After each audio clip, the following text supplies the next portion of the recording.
Hi, I'm gonna stay at home tonight because my headlight is out in my car. This woman walking her dog told me. And that's fine, you know. I need to kind of take a break and decompress from it all. So anyway, today I went to Wendy's during that sanctuary I told you about, that All Good Part Two, and I asked for no mayo and honey mustard, but they forgot both those, and that's okay. But so then, like, I was trying to eat it without getting the mayo on me, like I usually do with those sandwiches, the spicy chicken sandwich, and I got I a piece of tomato fell in between the seat on the left hand side, like by the door, and then I opened the door and tried to find it, and I couldn't even find it. It was like it vanished. And when I used to blaze and stuff, I blazed with this guy Spider, and he actually told his friend after, like, I had hung out with him. He was like, and then he was like, and then he dropped um the weed or whatever in between the seat, and it was gone.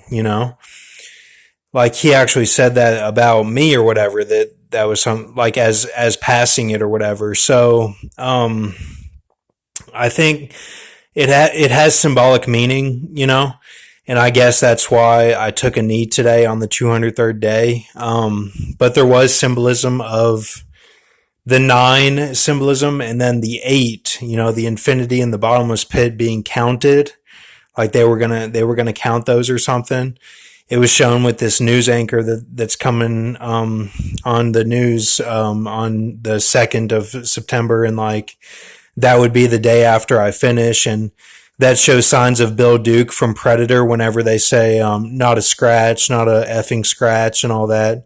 Which scratch kind of means if you're doing too many events at state or regionals or nationals or whatever, then, like, you kind of scratch out. Or if you went your best time in prelims and didn't want to do finals, then you don't go back that night to swim it again or whatever. That kind of means scratch to me.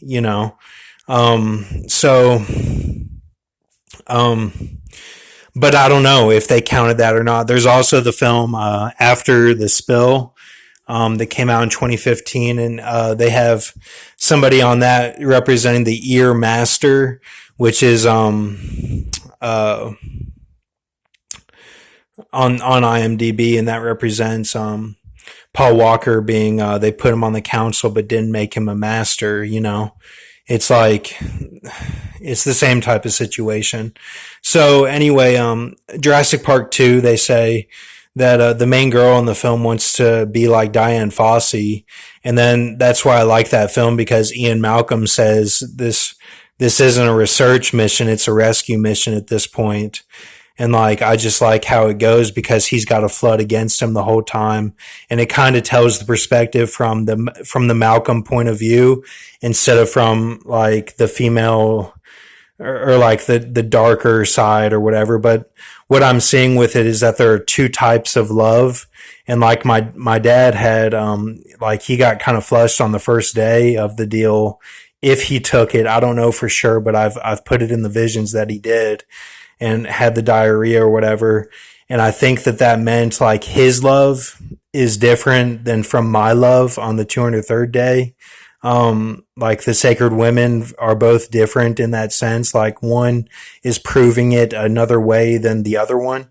And, like, Sigourney Weaver is tied to Diane Fossey, and her name, like, the names in the industry kind of mean, like, how you get past the burden or whatever. And so I think Sigourney Weaver's name kind of means my deal. And